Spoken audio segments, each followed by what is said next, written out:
श्रीराम जय राम जय जय राम। नाम भावयुक्त अंतःकरणाने घ्यावे। मला आज देवाची गरज अशी वाटत नाही हे खरे, पण ती कशी वाटेल याचा तरी आपण विचार करावा। भगवत चिंतनाने, नामाने ही गरज भासू लागते।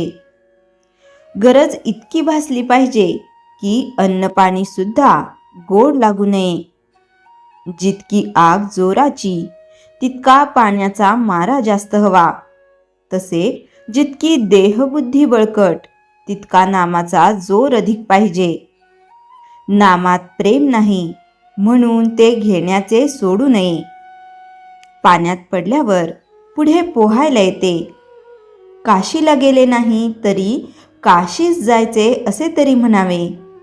त्याप्रमाणे नामात प्रेम वाटत नसले तरी नामात प्रेम आहे असे नित्य म्हणावे। नामाशिवाय दुसरे सत्य नाही, दुसरे साधन नाही असा दृढ विश्वास झाला म्हणजे नाम घेतल्याशिवाय राहवत नाही। आणि ते घेतल्याने, त्याच्या सहवासाने त्याचे प्रेम येते। संत देव आहे असे म्हणतात, मीही देव आहे असे म्हणतो। फरक इतकाच की माझे म्हणणे अनुमानाचे असते, त्यांचे प्रत्यक्ष अनुभवाचे असते। संत देहातीत असतात, त्यांच्याजवळ गेल्याने देहाभिमान कमी होतो। प्रत्यक्ष गेले नाही तरी चालेल। भाव ठेवून कार्य जितके लवकर होते तितके देहाच्या सहवासाने होत नाही। तीर्थास तीर्थपण, देवास देवपण आणि गुरुस गुरुपण आपण आपल्या भावनेने देतो। तीर्थास जाऊन जर आपण याने निष्पाप होऊ अशी भावना असली तरच मला तीर्थाचे स्नान होईल, नाहीतर मला ते नुसते पाणीच आहे। थोडक्यात म्हणजे सर्व काही भावनेत आहे। नाम हे भाव उत्पन्न करते। भावयुक्त अंतःकरणाने आपण नाम घेतले म्हणजे आपले काम शीघ्र होते। साधूंची अगर संतांची लक्षणे आपल्या अंगात ती बाणून घेण्याकरिता सांगितली आहेत, परंतु त्या लक्षणावरून साधू ओळखता येणार नाही। साधू होऊनच त्याला ओळखले पाहिजे। प्रापंचिकाला त्याला ओळखायचे असेल तर त्याने आपल्यावर त्याच्या संगतीचा काय परिणाम झाला हे पाहावे, म्हणजे आपल्यावरूनच त्याला ओळखायचे। आपल्या मनाला काही वेळ तरी शांती मिळाली, आपला मीपणा थोडा तरी कमी झाला, मन निर्विषय झाले, निदान निर्विषय राहावे असे वाटू लागले तर ते साधूचे स्वरूप आहे असे समजावे। साधू सर्वानुभूती भगवत भाव किंवा सर्वत्र मीच आहे असे पाहतात, त्यामुळे सर्वांवर ते प्रेम करतात। सर्वत्र प्रेम करायचे म्हणजे निस्वार्थ बुद्धीने योग्य ते करणे। आपण आपलेपणा काहीमध्येच पाहतो, सर्वत्र पाहत नाही, म्हणून द्वैत प्रचिती येते। साधूंचा मीपणा गेल्याने जगात त्यांना सर्वत्र अभेद प्रचिती येते। ते सर्वत्र भगवत भाव पाहतात आणि त्यांचे प्रेम अगदी निर्भेळ असते। श्रीराम जय राम जय जय राम।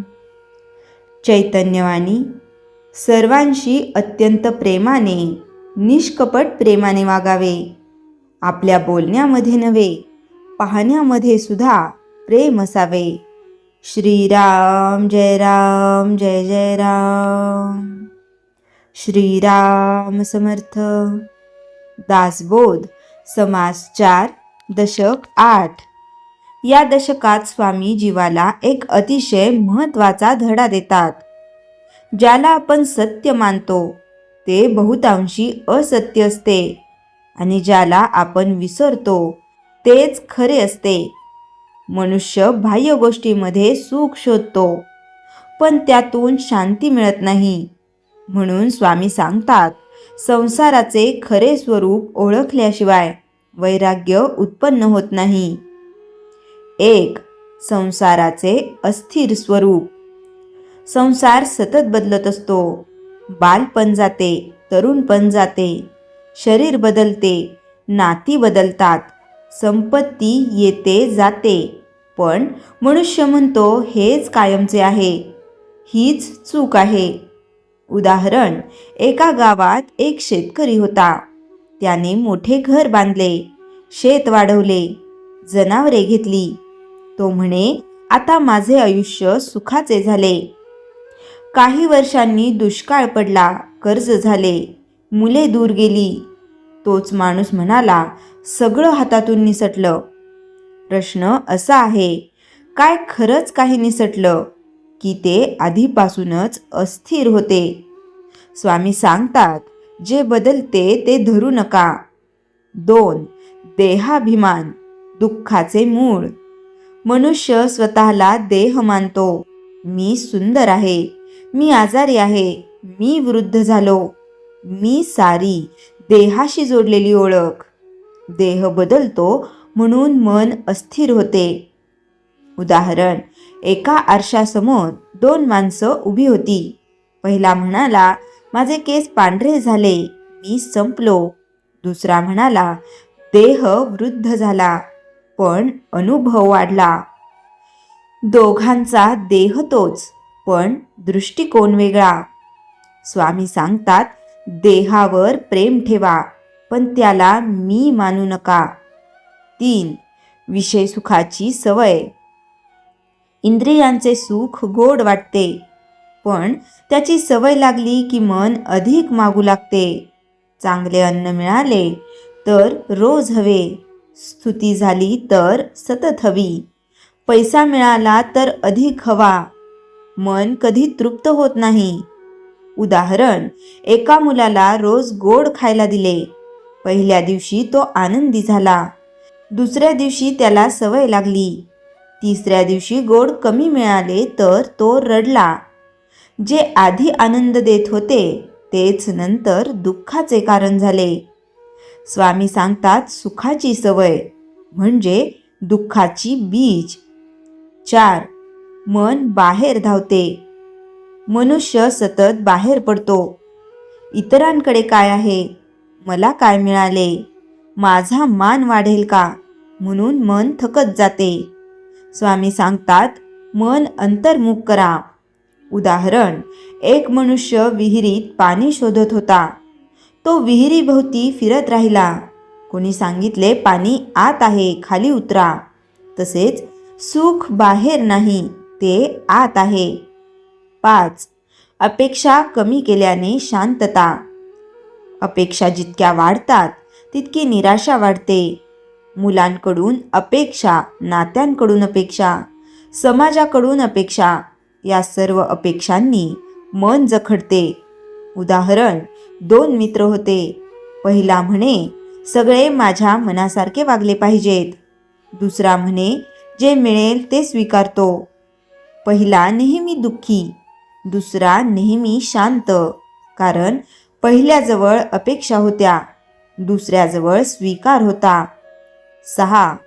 खरे सुख कुठे आहे? स्वामी स्पष्ट सांगतात, वस्तूंमध्ये नाही, स्तुतीत नाही, देहात नाही, संपत्तीत नाही. खरे सुख शांत मनात आहे. मन शांत कधी होते? आसक्ती कमी झाली की अपेक्षा कमी झाल्या की देहाभिमान कमी झाला. 7. या दशकाचा सार. या दशकात स्वामी जीवाला जागवतात. संसार अस्थिर आहे, देह तात्पुरता आहे, विषय सुख क्षणिक आहे, अपेक्षा दुःख देतात, अंतर्मुखता शांती देते. 8. जीवनातील उपयोग. हे तत्व जीवनात आणल्यास चिंता कमी होते, राग कमी होतो, तुलना थांबते, समाधान वाढते, मन स्थिर होते. म्हणून स्वामींचा संदेश, बाह्य आधार सोडा, अंतरी आधार धरा. श्रीराम समर्थ. दासबोध, समास 4, दशक 9. या दशकात स्वामी जीवाला एक सूक्ष्म पण अत्यंत महत्त्वाचा बोध देतात. ज्ञान ऐकणे सोपे असते, पण ते आचरणात आणणे कठीण असते. मनुष्य धर्म, नीती, आत्मज्ञान याबद्दल बोलतो, पण व्यवहारात ते विसरतो. म्हणून स्वामी सांगतात, ज्ञान हे केवळ शब्दात नसावे, ते वृत्तीमध्ये उतरले पाहिजे. 1. केवळ ऐकलेल्या ज्ञानाचा उपयोग नाही. मनुष्य सतत प्रवचन ऐकतो, ग्रंथ वाचतो, चर्चा करतो, पण संकट आले की त्याचे मन ढळते. याचा अर्थ ज्ञान बाहेर आहे, आत उतरलेले नाही. उदाहरण, एक माणूस पोहायला शिकत होता. तो रोज पोहण्याच्या पुस्तकांचे वाचन करी. पाण्याचे गुण, हातांची हालचाल, श्वास कसा घ्यावा सर्व त्याला माहीत झाले. पण नदीत उतरायला सांगितले तर तो घाबरला, कारण त्याला पोहण्याचे ज्ञान होते, अनुभव नव्हता. तसेच आत्मज्ञान. 2. ज्ञानाचे रूपांतर आचरणात. स्वामी सांगतात, ज्ञानाचे 3 टप्पे असतात: ऐकणे, समजणे, जगणे. पहिले 2 सोपे, तिसरा खरा तप आहे. उदाहरण, एक गुरु शिष्याला म्हणाले, राग सोडा. शिष्याने मान डोलावली, पण दुसऱ्याच दिवशी कोणी त्याला विरोध केला. तो संतापला. गुरु म्हणाले, तू शब्द मानलेस, सत्य नाही. 3. अहंकार, ज्ञानाला अडथळा. मनुष्याला वाटते मला सगळं माहीत आहे. ही भावना ज्ञानाच्या मार्गातील मोठी अडचण आहे.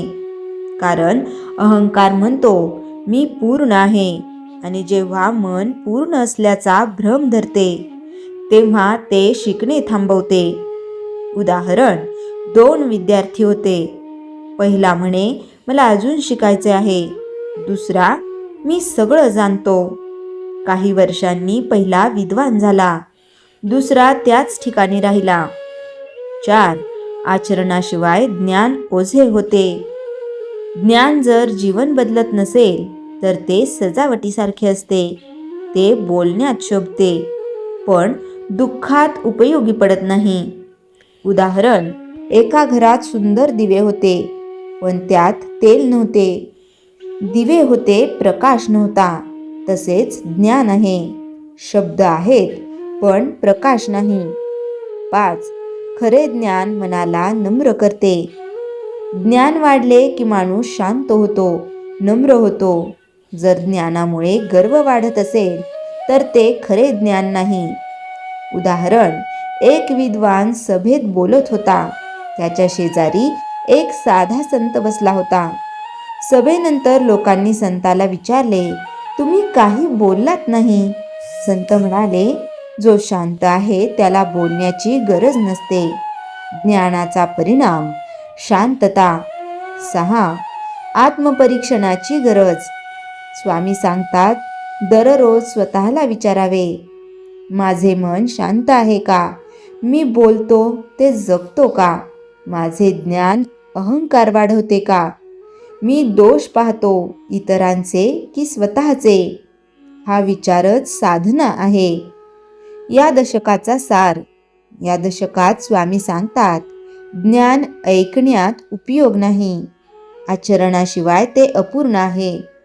अहंकार ज्ञानाचा शत्रू आहे. नम्रता ज्ञानाचे लक्षण आहे. आत्मपरीक्षण हीच साधना आहे. 8. जीवनातील उपयोग. हे तत्व स्वीकारल्यास बोलणे कमी, कृती वाढते. राग कमी, संयम वाढतो. अहंकार कमी, शांतता वाढते. श्रद्धा दृढ होते. म्हणून स्वामींचा संदेश, ज्ञान शब्दात नको, स्वभावात आणा. श्रीराम समर्थ. श्रीराम जय राम जय जय राम. जयाच्या जनी जन्मनामार्थ झाला, जयाने सदा वासनामात केला. जयाच्या मुखी सर्वदा नाम कीर्ती, नमस्कार तया ब्रह्मचैतन्य मूर्ती. श्रीराम जय राम जय जय राम. जानकी जीवन स्मरण जय जय राम।